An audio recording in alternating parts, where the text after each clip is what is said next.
Alright, here is the rest of the review for Unit 4 review. I remember we skipped this one and we're going to start back where we left off in class, which we left off at 27, and we were deciding what was a function. And we said the x can't repeat when it's a function. So it says, how did you choose your answer for number 27? And we looked for a x that repeats. So that's how we figured out the answer, is when we saw that the x repeated, that's how we knew it was not a function. Because functions, the x cannot repeat. Alright, then it says, number 29, the equation y equals x and y equals negative 1/3 x plus 4 are graphed on a coordinate plane. What is their intersection? So you have to locate where their intersection is. I'm going to make our axes a little bit more prominent. And then you find where they intersect. This is that system of equation that we did.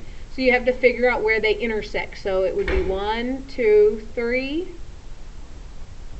and up 1, 2, 3.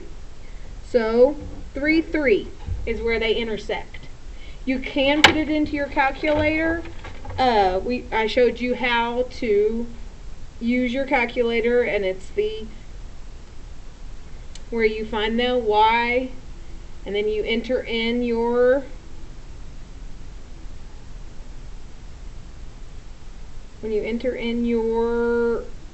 two lines and graph it, and you do the 3 enters, and you can do it that way.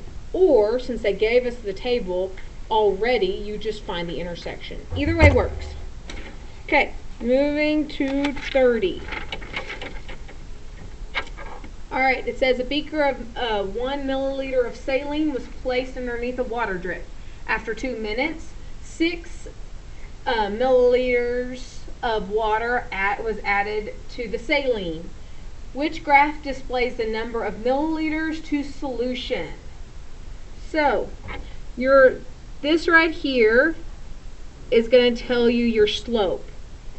So, when we're dealing with 1 milliliter of saline was placed underneath a water drip. So it started at 1. There's only one table that starts at 1. This is your y-intercept.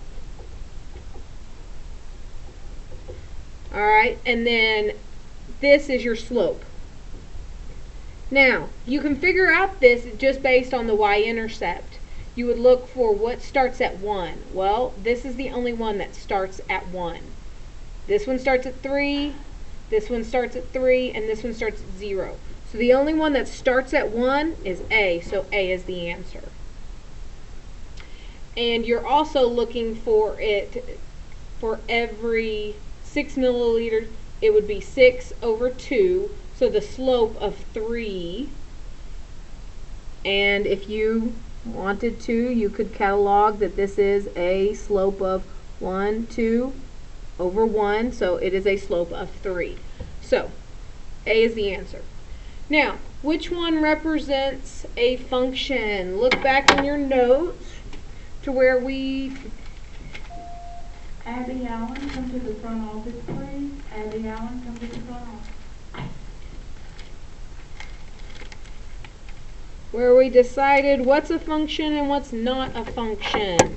Remember, functions have to have straight lines. They cannot repeat. The x cannot repeat. And it has to pass the vertical line test. So, which one of these? Let's just do the tables first.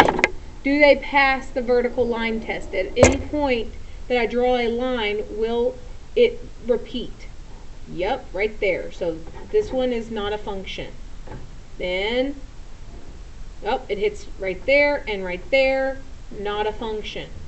Now, we're looking for our input to repeat. Does our input repeat? Nope. So this one's okay for now.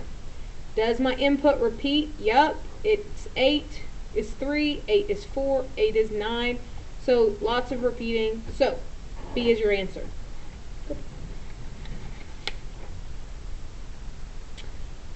Okay, next one. Which graph represents a non-proportional relationship? So you're looking for something non-proportional. So it could be something that curves, or it could be something that doesn't start at 0. Because that's what non-proportional. It has to start at 0. So this one starts at 0, this one starts at 0, this one starts at 0, so it makes B our answer.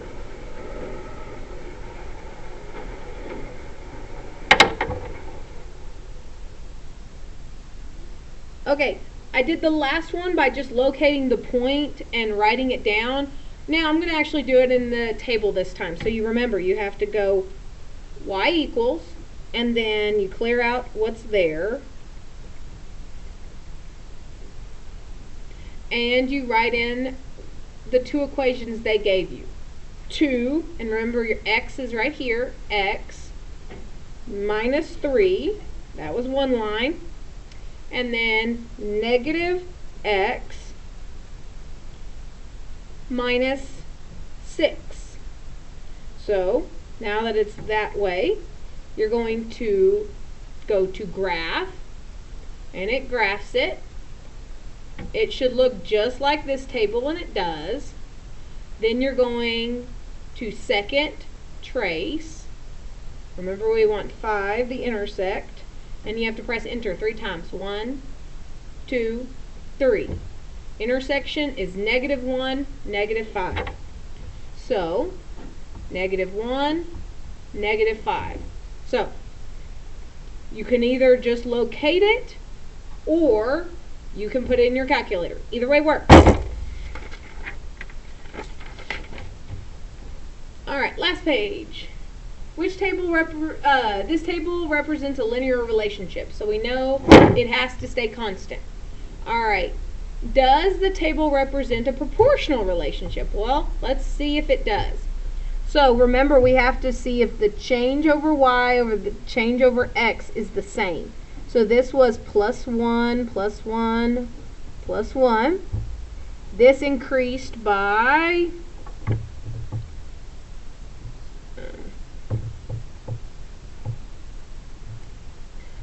this increased by 60 minus 48, you get 12. And then 72 minus 60 is 12 again. And minus 72 is 12. So that part stayed constant.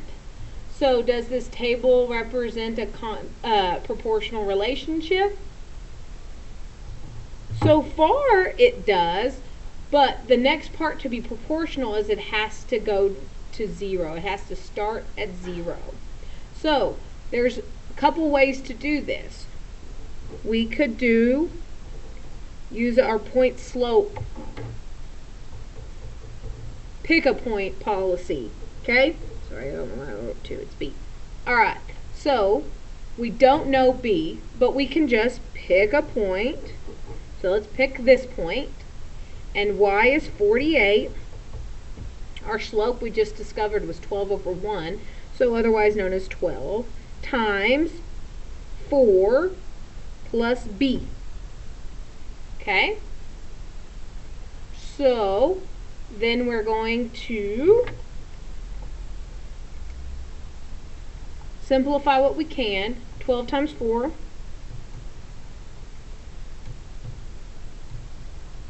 equals 48 plus b equals 48. Now, I want to get rid of 48. I want b by itself. So I'm going to subtract 48 on both sides. That zeroes out. 48 minus 48 is 0. So my intercept is 0. So that means it starts at 0, 0. So it's origin. So we know it's a proportional relationship. So does this table represent a proportional relationship? Yes.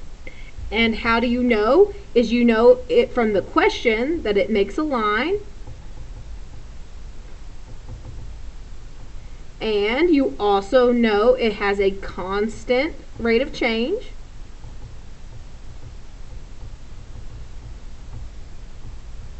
And with our fancy work here, we figured out that it goes through origin.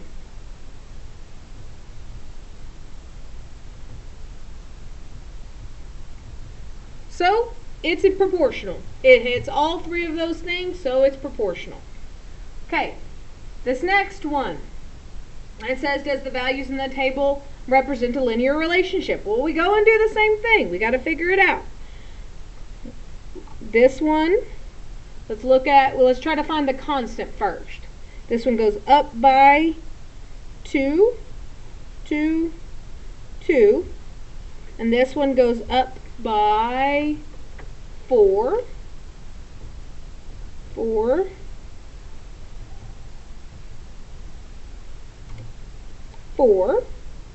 So our slope would be 4 over 2, otherwise known as 2 if you simplified it. Okay, so it has a constant. So step 1, we know it's linear because it told us. So it's got 2 check marks in the right category. Now we got to see, does it go through origin? So we use our point slope or our slope intercept form again. Now I know m is 2. I'm going to pick a point. I'm going to just pick this easy one right here. So 9 equals 2 times 4 plus b. So this is 8. And then I'm going to subtract 8 on both sides. That zeroes out, and I'm left with just b over here, and I get 1. I didn't get 0. So the y-intercept, the b, is 1, so that means the point starts at 0, 1. So this is not proportional. And it is not proportional because, how do I know? Because it does not go through origin. Okay, that's how I know. Alright, what does the equation look like for, what does an equation look like for a proportional relationship? Remember, it has to be y equals mx, but we can't have a plus b or it's not proportional. Remember, it had to be 0, like we just decided right here. It has to be 0, so it's just y equals mx, or they also like to do y equals kx. So if there's a plus or a minus out here, it's not proportional. Okay, what does a equation for a non-proportional look like? Same thing, but it is allowed to have a plus. Can have an intercept. So it can look like this. Whoop. It can look like you can have a subtract something, like a subtract 5. It could be anything. It can have operations other than multiplication.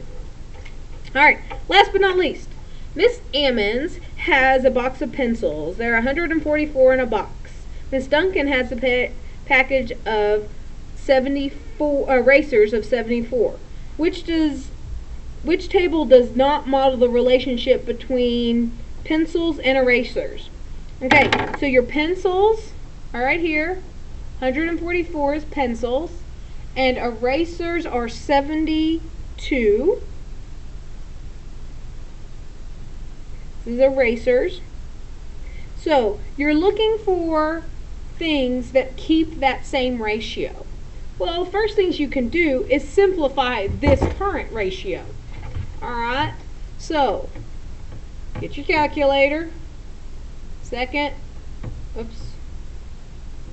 alpha stat plot. Okay, I gotta get out of this. Alright, alpha stat plot.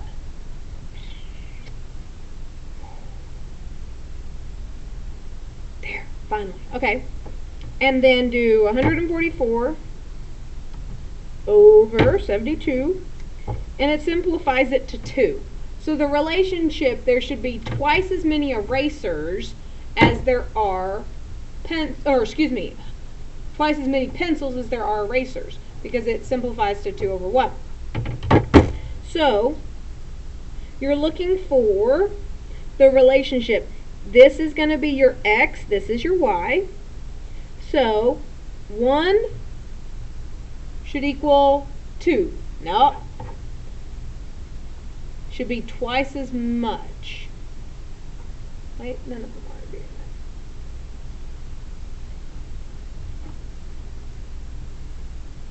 that. Does not model this. Okay.